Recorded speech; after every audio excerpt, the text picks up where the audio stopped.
We'll be speaking in English. I hope that's okay for you.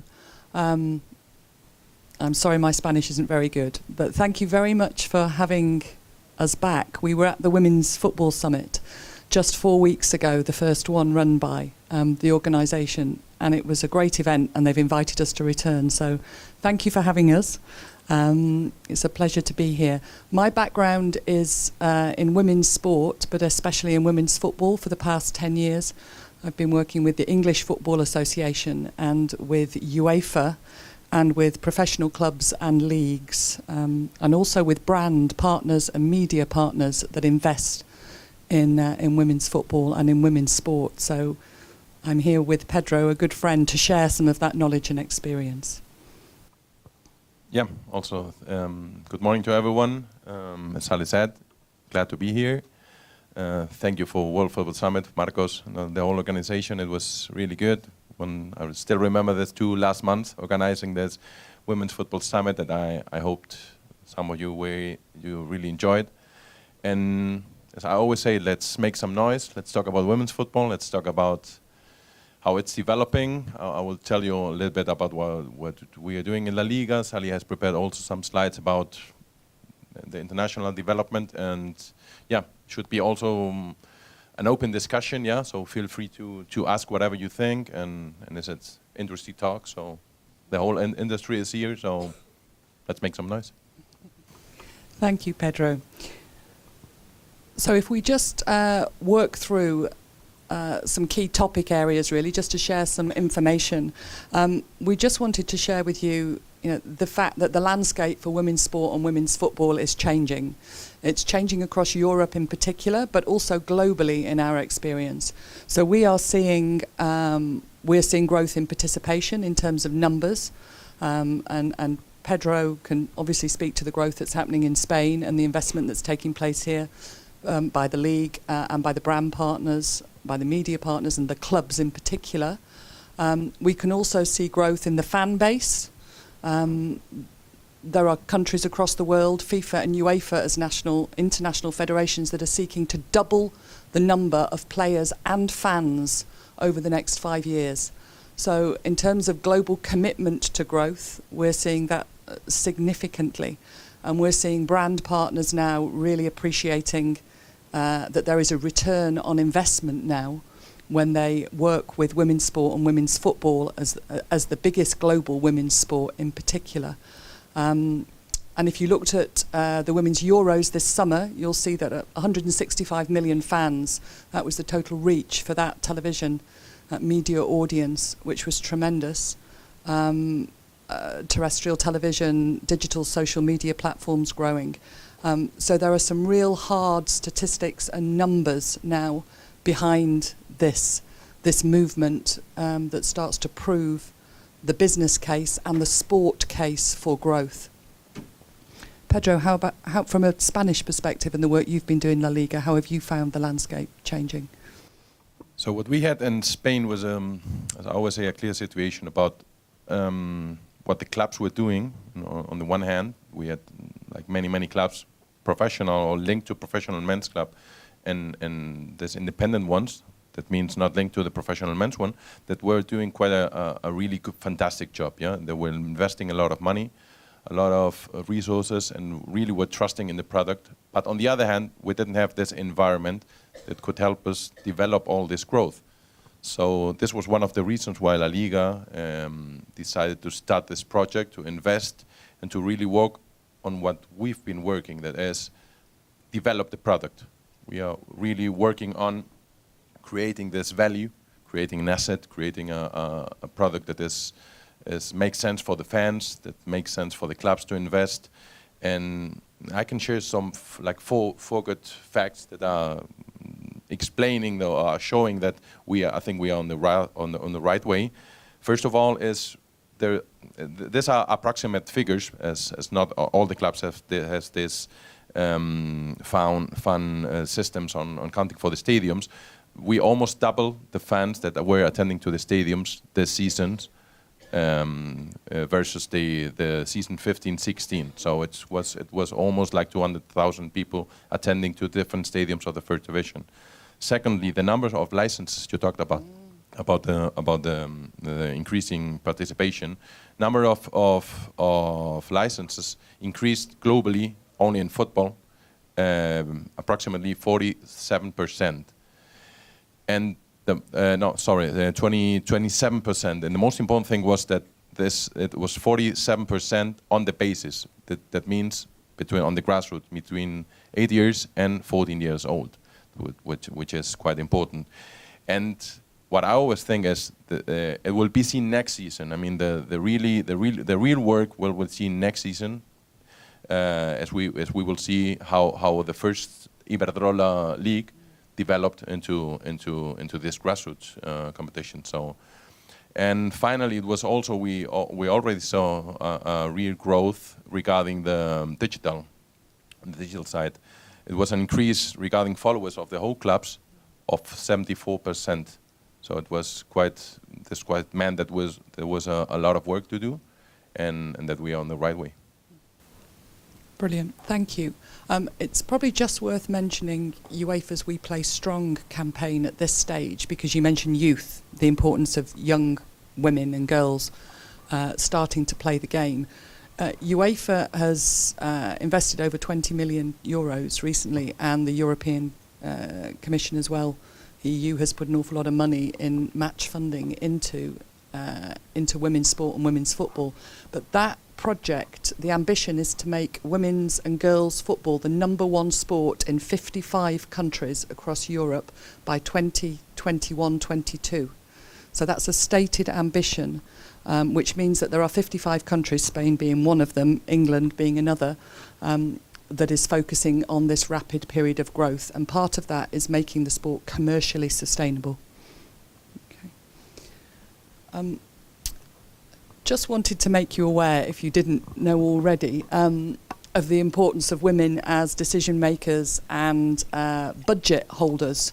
There's been a great piece of work done by EY, recently published, just explaining that discretionary spend sits largely in the hands of the women of the house. I have 3 daughters, so we're a very female-centric household. But in terms of growth and impact, there's an interesting quote: the next decade, the impact of women on the global economy will be at least as significant as that of China and India. So there is really a business case here behind the growth of women's football, and it's not just the players, it's the fans as well, it's the families, it's the parents, the children and the families, the sports fans that love great sport, men's football and women's football. Yeah, I remember I guess Iberdrola had this facts as they approached LaLiga when it was 2 years ago, 1.5 years ago. They decided to change completely their sponsorship philosophy, so to say. Yeah. They were investing in men's football, in the national team and other several sports. And they wanted to focus on the women's side completely, and they wanted they want Women's Football League to be the flagship. And they still decided to invest, I guess it was like 7 or 8 other sports, women's sports, other federations. So they made a lot of investment on women's sports, as they thought, or they really believed that the values that they were common to this sports were really important for the company. So it's strange, because energy is not going to the supermarket and buying some energy. But it was quite interesting to see how a big company was saying, no, I want to invest everything should be focused on women. So it was quite good to show how the market is moving. That's a great example, and I appreciate the slides don't always follow our conversation, but just to share the same experience, there are 3 other energy companies that we have worked with across Europe. So Iberdrola is obviously LaLiga's partner. There is SSE in the UK, which is a power and energy company. There's also Electric Ireland in Ireland that is growing fast in its investment in women's sport. So energy companies are obviously a prime investor in this market, as Pedro says. And the reason for their investment, certainly back in the English and Irish markets, part of that has been for brand and reputation. They want 50% of their workforce to be female, and they want 50% of their board members and their senior management team, and they believe that they can prove that and demonstrate that by investing in girls' and women's activities. And they want every girl to have the same opportunity as every boy in business and in sport. That's their stated ambition. That's SSE. We have just some statistics here. I think it's just for your information. It just backs up and provides evidence as to what we're saying in terms of the number of women playing football as against men, the number of coaches, the number of referees. I think these are FIFA statistics, so thank you to my colleague Tatiana Henny. She's recently joined our business because it's growing fast in this area internationally, and as you can see, there's great opportunity here. The growth of the game, we're only sitting at 30 million versus 240 million male players worldwide. So there's a big gap and there's huge interest. If I keep going just on statistics. And you see from the World Cup, the level of interest, the merchandise growth, the fan growth, the number of participating teams, the audience. I see you taking photographs, that's great. It's good to provide information that's useful. We're just going to move on now to probably the second topic. So the first topic really was around growth. We've touched on commercial interest. We're now moving on to professionalism, because that's a trend that we are seeing across the Spanish clubs in terms of the investment of the professional game, the Champions League clubs across Europe, and the number of players. If you look at the doubling of the number of players now that are earning a living from the game, it's still a relatively small number, obviously compared to the men's game, up to 2,800. It's doubled over the last 4 years. But there are an awful lot of semi-professional players. And if I look now at certainly the clubs that we deal with and know well, Manchester City, Chelsea, Arsenal, PSG, Olympique Lyonnais, Fiorentina, the Spanish clubs, Bayern, Munich, Wolfsburg, Barcelona's investment recently, huge investment, and others. I'll leave you to speak about Spain, Pedro. But we are working with a number of these clubs and know them well, and their investment now is going not just into their own market, but overseas. They are seeing the expansion of the women's game as part of them expanding their community and fan experience to families. They're seeing it as a revenue opportunity, a reputation and brand opportunity. And it's also an excellent opportunity to grow an area of the game that is underdeveloped and showcase some brilliant football. We mustn't forget that this is about athletic, a brilliant, dynamic, entertaining football. And there are some brilliant women footballers out there. So the professional clubs are digging quite deep into their pockets relative to women's sport, not relative to men's football, but relative to other women's sport. We're talking about millions of pounds or euros per annum here. But I hope that encourages you to see that the game is in growth mode with strong investors behind it. Pedro, how are you finding that, the Spanish examples? Yeah, we had a good example. When we started this project 2 years ago, it was 19 out of 42 clubs of LaLiga having women's football. And now it's actually growing until 25, plus 2 or 3 more that are in conversation to actually to have this, to create this women's football. So once again, from LaLiga, we never believed in forcing the clubs to have. You know, has been some projects or some politics in CONMEBOL, for example, forcing all the clubs that want to be in Libertadores to have a women's team, whatever. In LaLiga, we decided, no, our commitment is to create the best environment around women's football so that everyone wants to be there. Yeah, and we don't want to force the people or establish some regulations around it should be mandatory to have women's football. So in this case, we decided to really invest on the environment, yeah, and to help them grow. And also not to forget, we had this professional men's clubs, but we had all these clubs that were also in first division. We have some good friends over here of those clubs that also needed the help to get professional and on this side. So we have many independent clubs. We call them independent clubs, so to say, that they are different to LaLiga clubs, so to say. But it was quite important for us to make them all grow of course, Atletico Madrid, Barcelona, Valencia, they don't need so much investment or so much help in developing the professional structure around. But those clubs need really to get this help, to have at least these 4 areas in which we are investing. That means commercial, that means management, general management, that means also financial and digital and communication. So some of the investment, or most of the investment that LaLiga was putting on this project was delivered to this, exactly, to the clubs, to giving them their resources to build the structures, to hire the people, to get the services around.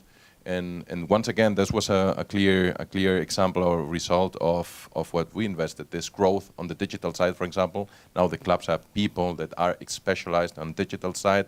Before it was, as we all know, as we all did, it was the president doing the Twitter, and it was, I don't know, the coach doing whatever Facebook posts. And now they have specialized people on each of those sides that in our point of view is the key of growth. Yeah, we need professional clubs. Also, we can say that there was 2 other very important issues that we decided to get. Was first of all financial fair play. In LaLiga, we copied, so to say, the same system that was in LaLiga for the men's side. We made it not so big, yeah. But also for the women's side, all the clubs have been controlled around the budget, around the balance, around payment to the players, whatever, which is very important because there was too much money on the first year, and this was a danger, yeah, because money without control, we all know what it is. And secondly, it was very important also to focus on. I actually forgot what I was going to say. It was financial fair play, yeah, and the other one was. And I will tell you afterwards. That's fine. Couldn't sleep so much, so sorry. That's fine.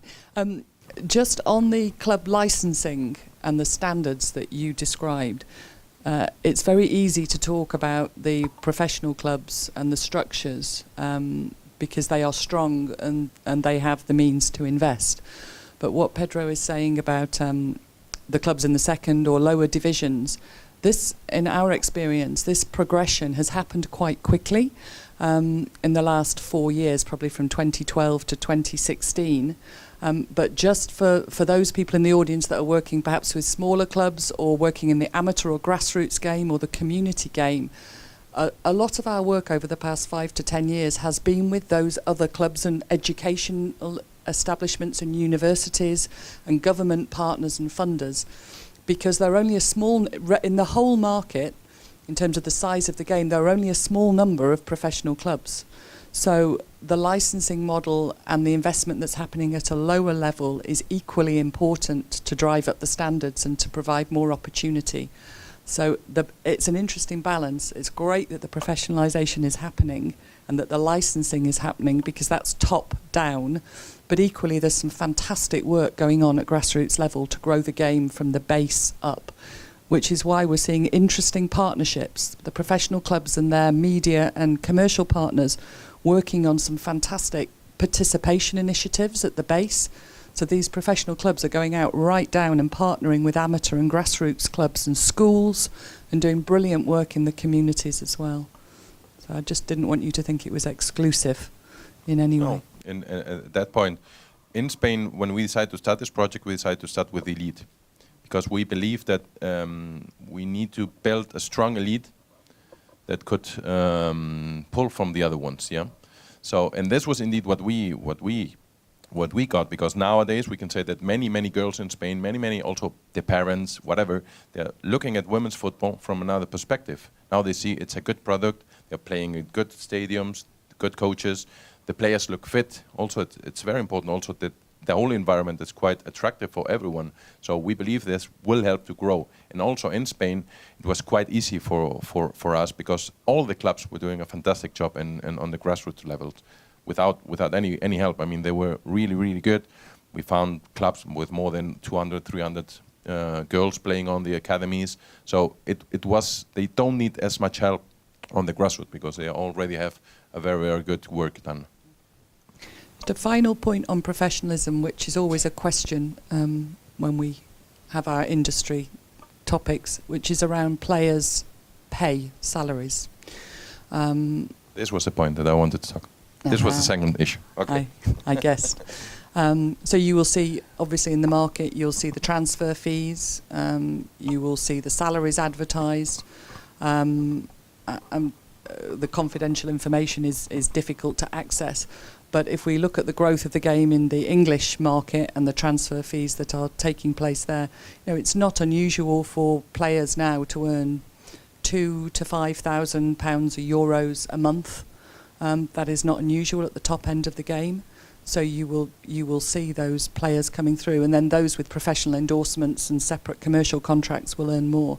And if you look at the American market, that has led the way in those higher player endorsement packages. If you look at Alex Morgan, for example, she's a tremendously successful, commercially valuable asset. But across the European market, that's continuing to grow. But the question is often around the depth of talent and how many of those top players there are in the market that can command those salaries. So, did you want to add to that? Yeah. Regarding players, once again, as I said, it was quite dangerous with so much money to be uncontrolled. So we decided not to establish a salary cap or whatever, but we also decided to tell the clubs where to invest the money, that they could grow. And the second point that I wanted to talk was it was financial fair play and social security. For the first time last year was the first time that's closely linked to this financial fair play system, that all the players in the first division, it's mandatory, of course, to have a professional contract with social security, which was not what it was usual in Spain. So it was very important I think it was a big step for everyone. And regarding salary growth, I had several meetings with the captains of the team, so I know everyone wants to get more and more money, but I think it has to be on a sustainable basis. So if the clubs don't grow, it's impossible that they can get more sponsors or the competitions can get more sponsors. We need good facilities, we need TV coverage on a sustainable basis. So the whole system needs to grow, and then everything will grow. I always tell the players, you are the stars. I mean, the clubs want to have the best players. So when the whole system is growing, they will pay you more and more because they want to keep the best players. And finally, some other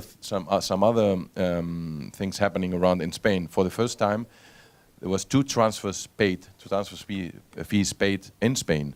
Paris Saint-Germain got the Chilean goalkeeper from Valencia for the first time ever paid an amount of money for the transfer fee, and Atletico Madrid and Barcelona make also a deal for one Spanish player. So something is growing, and we have to be prepared for this. You may be aware, in the English market, the structure of the league and the competition is changing for 2018. So if you want to go and have a look at what's happening in the English league, you can do that by going online to the FA Women's Super League. But there, the first division is changing into a fully professional environment, which will have certain financial requirements, which will involve being able to provide a full-time professional training environment for all athletes. Okay.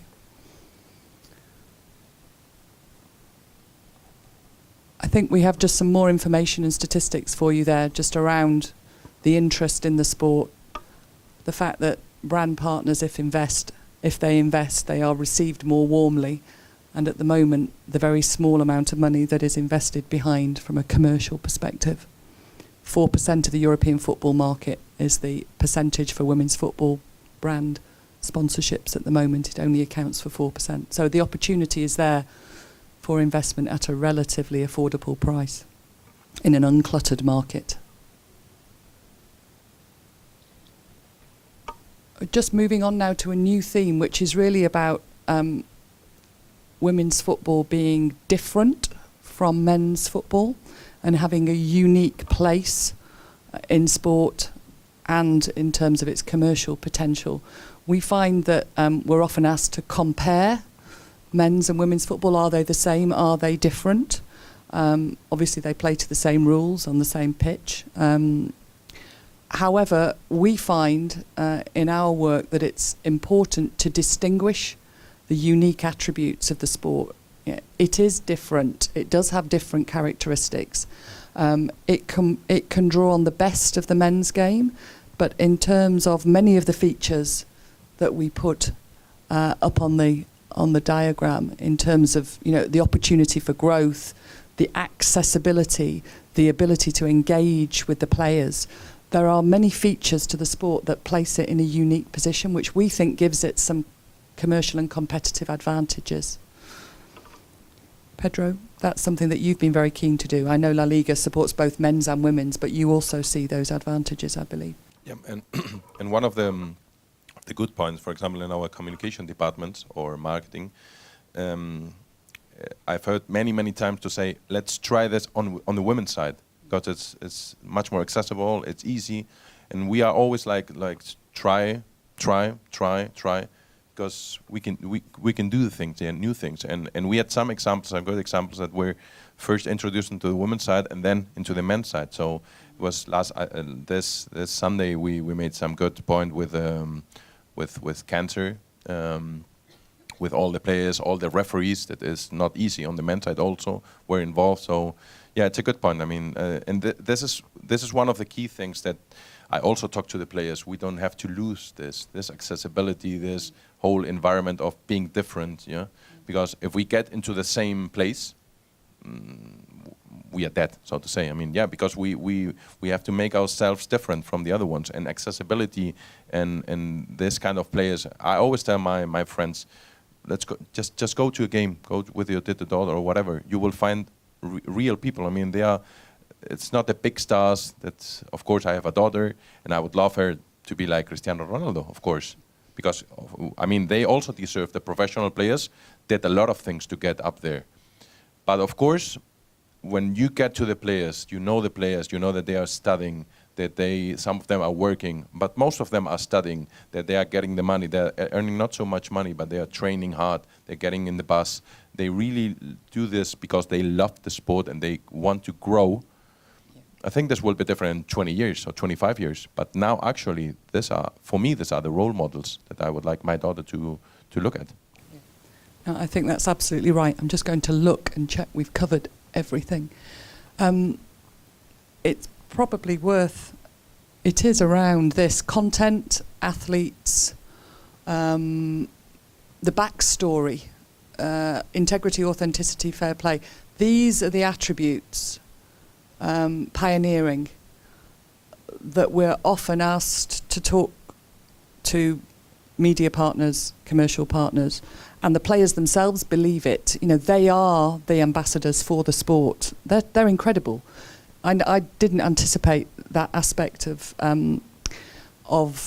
sort of my enjoyment of the game over the last 10 years. I got into it because I love football, but actually working with these women and the men actually in the game that love it and support it, they really see the value of the backstories of the people, of what they're seeking to achieve, and that sort of rawness and authenticity to the game, perhaps that you could argue has been lost in the men's game over time. So there is something that is very appealing about that, I think. Yeah, I know.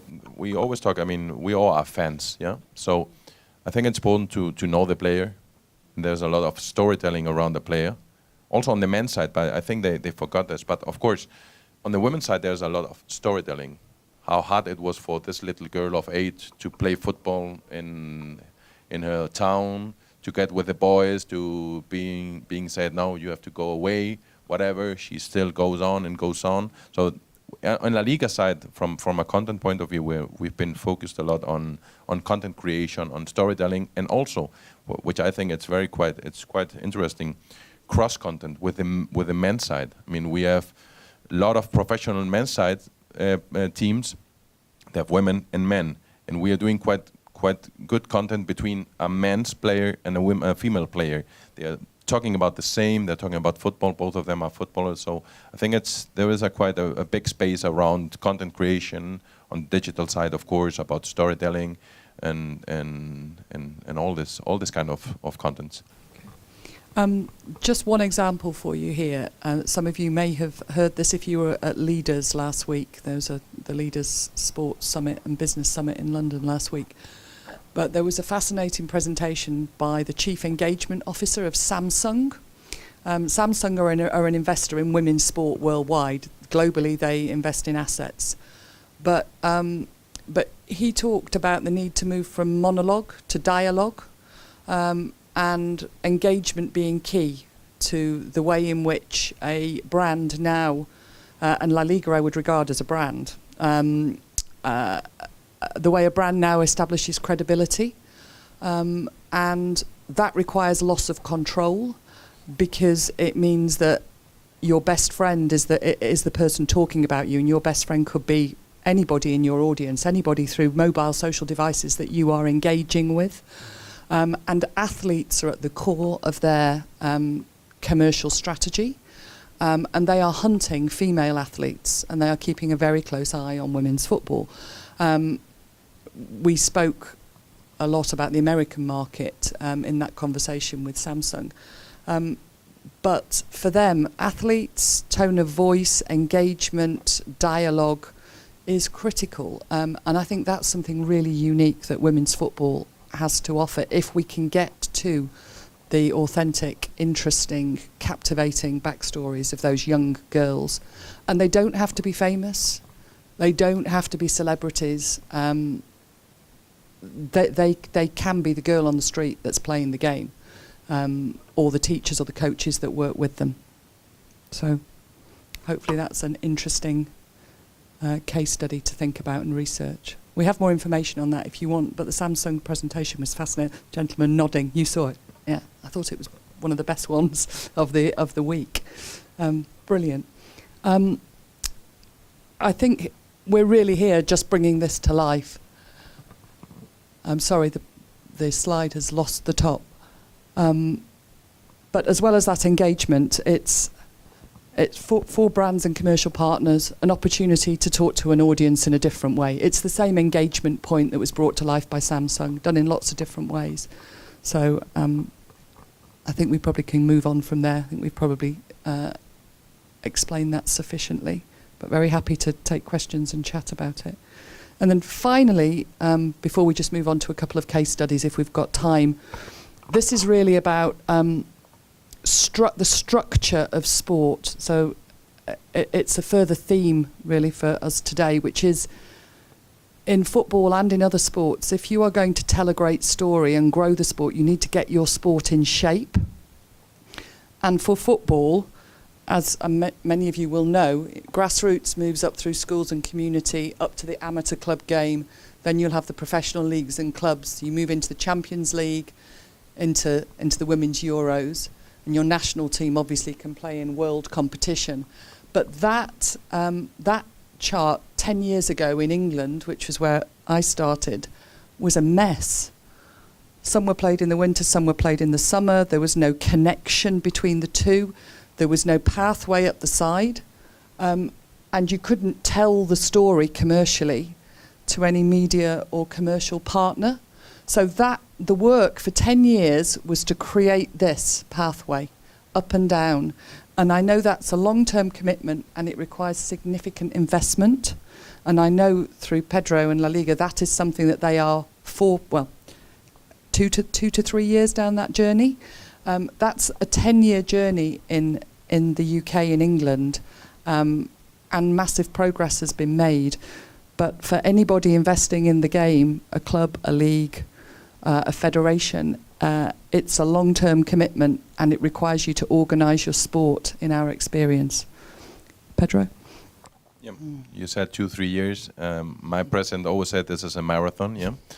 And another thing is that speed, or high speed, is a key element in our lives in LaLiga. So we don't have as much time. We are far away from other European women's leagues, so we need to really go through, and we have several discussions to be held with the federation regarding the competition, the first division, the second division, and other key elements for all this system. Yeah.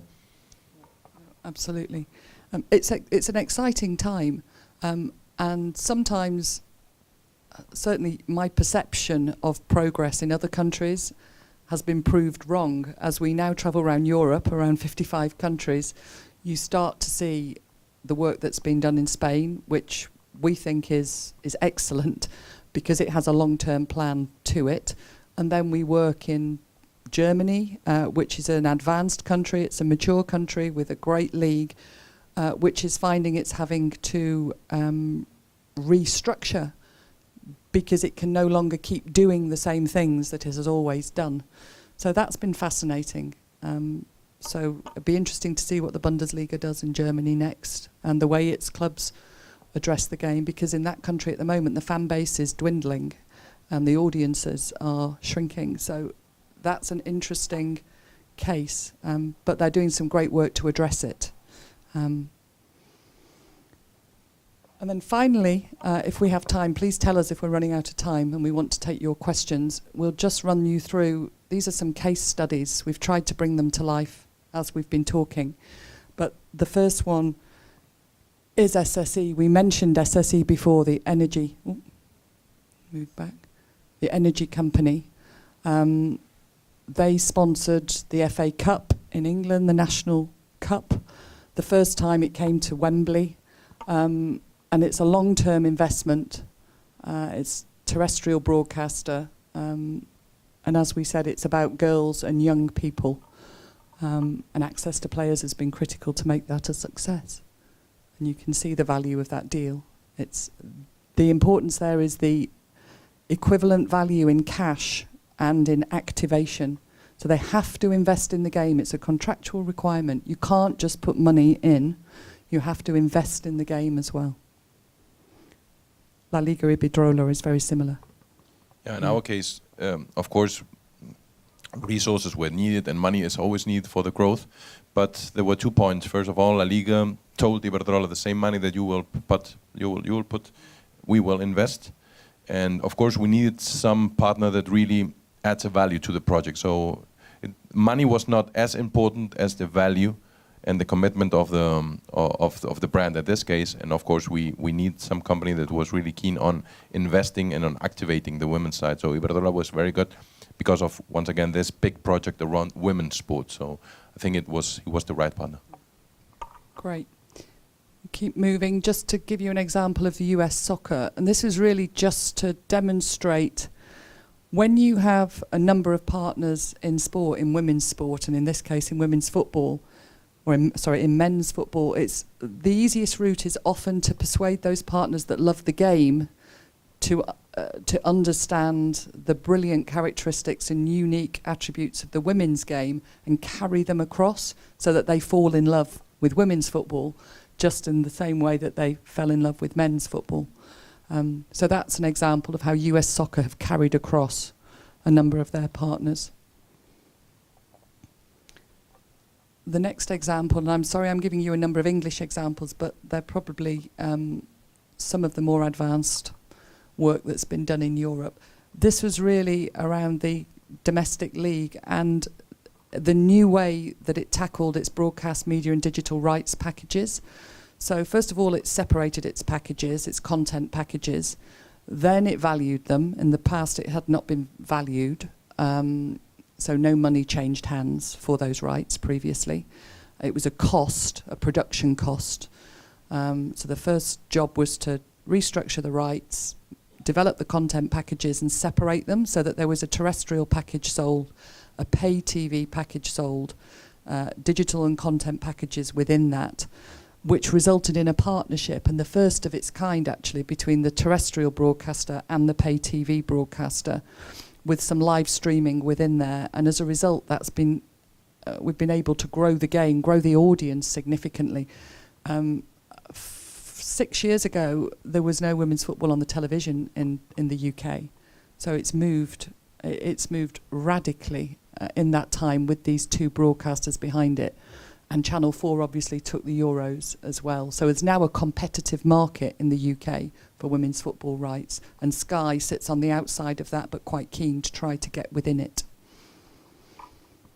Pedro, you've had great progress. Yeah, in Spain we had this was key on the growth and on the development. We need a TV partner, yeah, and on a sustainable basis. In Spain we had like 1 year, 1 game per week. The other season it was like 3 games, whatever. But this was last year, and this one was the first time when MediaPro said, "I'm really committed to this growth." It was like 3 games minimum per week, so it was more than 128 games around between MediaPro and the regional broadcasters. And it was quite impressive what they did. Also, we invested really in the big stadiums. Also, some of the big games held in the big stadiums. It was the first time in Spain that LaLiga introduced the Skycam for one women's game on the league, which I think was really also... Looks great. Yeah, it looked professional, what was. So, yeah, once again, we need television, yeah, we need the broadcaster. By the moment, they don't pay anything, but they give us this window that we need to be in the world, yeah, and to be in all the houses. Perfect.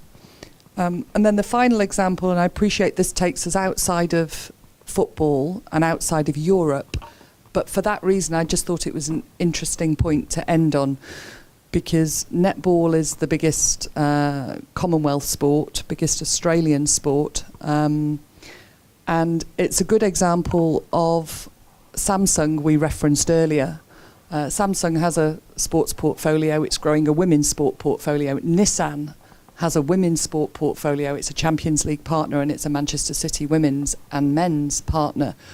So when you look at the portfolio of partners and broadcasters working together, and event owners, so you have event owners, you have shared revenue models here, you have portfolios emerging for those brand partners, and they are working in a creative way with the biggest sport in Australia to really raise profile investment and take it to the next level. And they've done some brilliant work creatively. If you want to have a look, there's some great brand campaign work. At which point I should just mention Juventus. I didn't mention them earlier.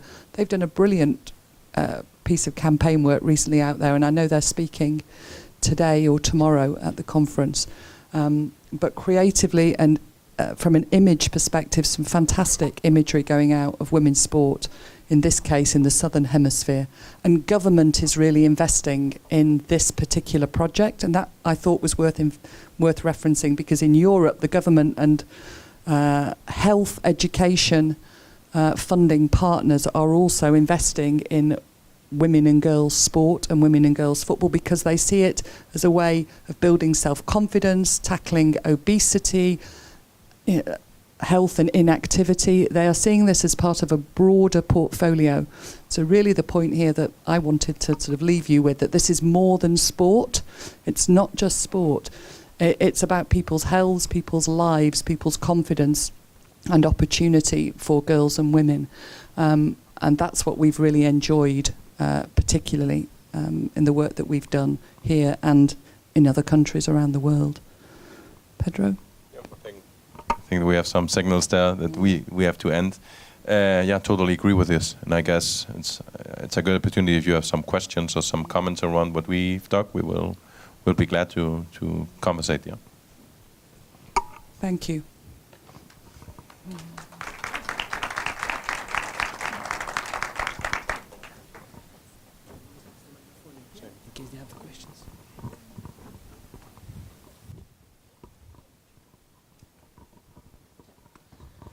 Hello, my name is Maria from United, one international tournament, female tournament in summer. And I saw some pictures about these different lawyers in football, in female football. And our question as a team is, what is happening with the pre-seasons in the female football? Because I don't know if in Spain is this happening with all the teams, but our way to think is that maybe the teams in Spain don't have the enough money to prepare very good the pre-seasons. So it's one of our questions. I don't know. I think it's growing, the interest of going abroad and playing friendly matches and getting to tournaments. I think it's growing, yeah. I remember when I was in Valencia, we already did this, and now Atletico Madrid went, I think it was this pre-season, to France. I think they played against Paris Saint-Germain, Barcelona was also playing abroad, some interesting tournaments. But of course, I think there is a place for growth in this side. We saw many new tournaments growing, and it's a good opportunity also to get this international experience for the clubs, of course, and it's a good point. Any other comments or questions? So, I guess they understood everything, they agree on everything, or they didn't like anything. Hope first two. Question there.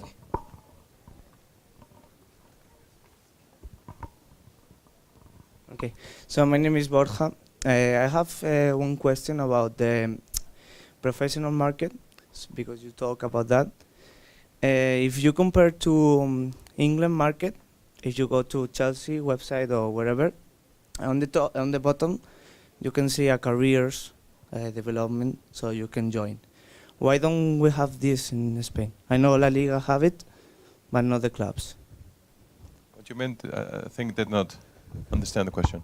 So, for example, I go to the Liverpool website, and on the top I can see careers, and I can apply. Why don't we have this in the Spanish clubs? In Spanish clubs? Yeah. Even no. Women's and... We have this in LaLiga. Yeah, I know. LaLiga has. I don't know. You have to ask clubs. I don't know. I mean, your opinion about this?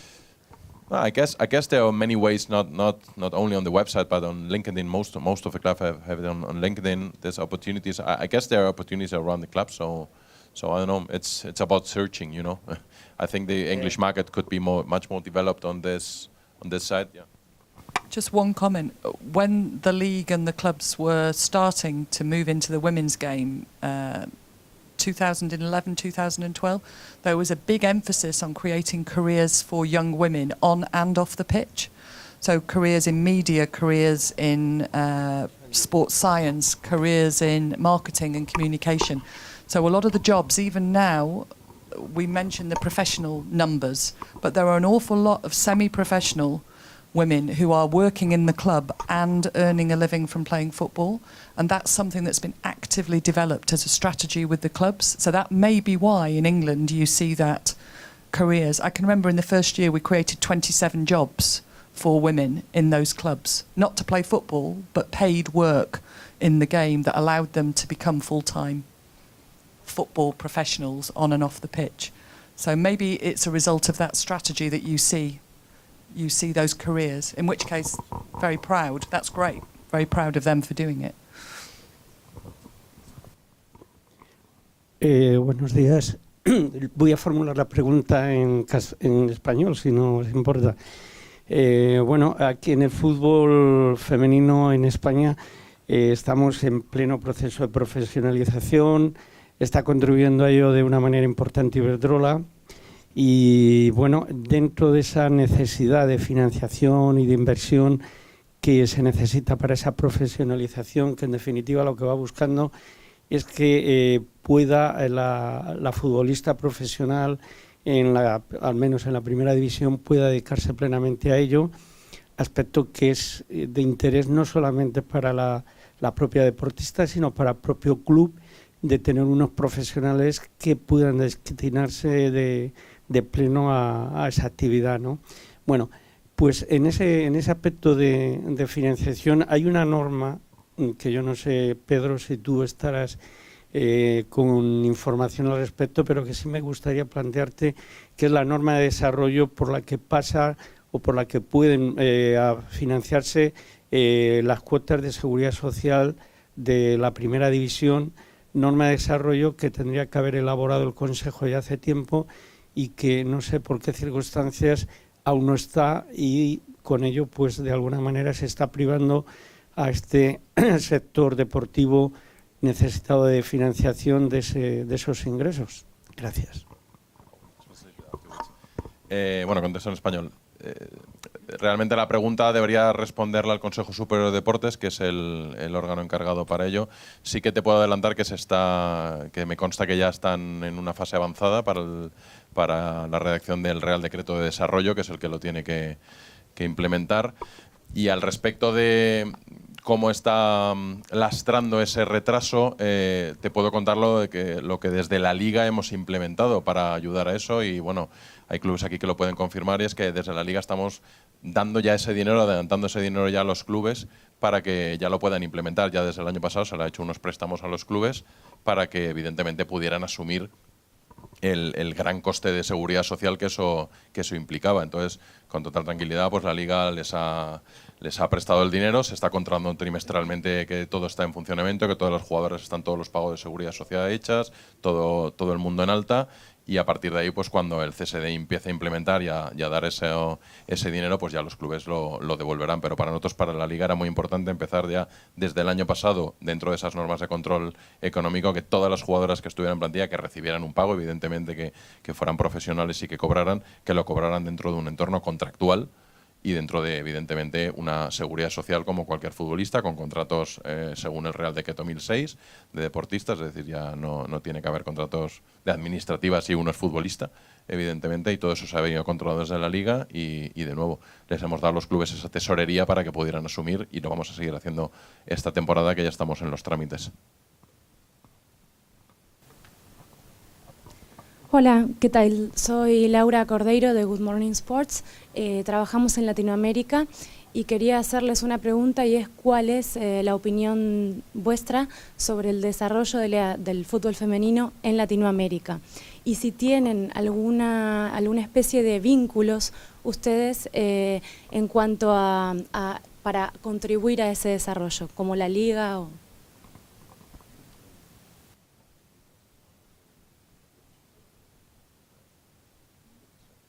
Yo te puedo decir, en el caso de la Liga sí que estamos intentando expandir o colaborar con otras muchas ligas y federaciones internacionales, y precisamente ahora a la una vamos a firmar un acuerdo de colaboración con la Asociación de Futbolistas de Guatemala para ayudar a implementar. Se unirá luego posteriormente la Liga también, y una asociación de clubes que se va a potenciar ahí.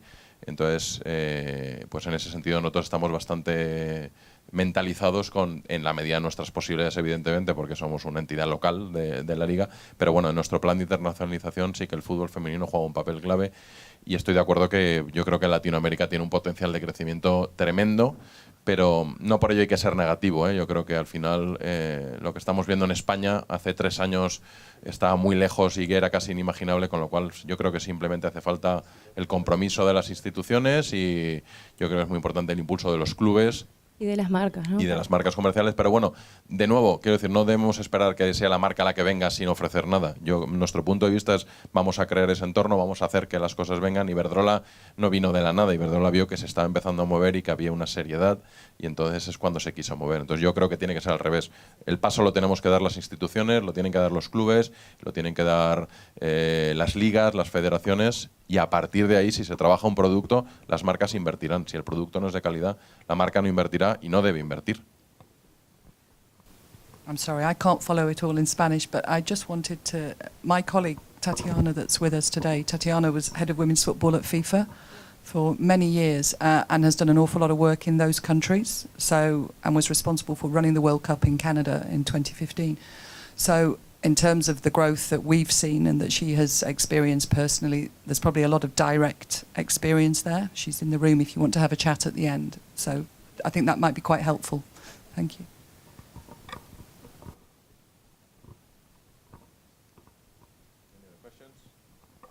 If that is it, round of applause for them. Thank you very much. Thank you.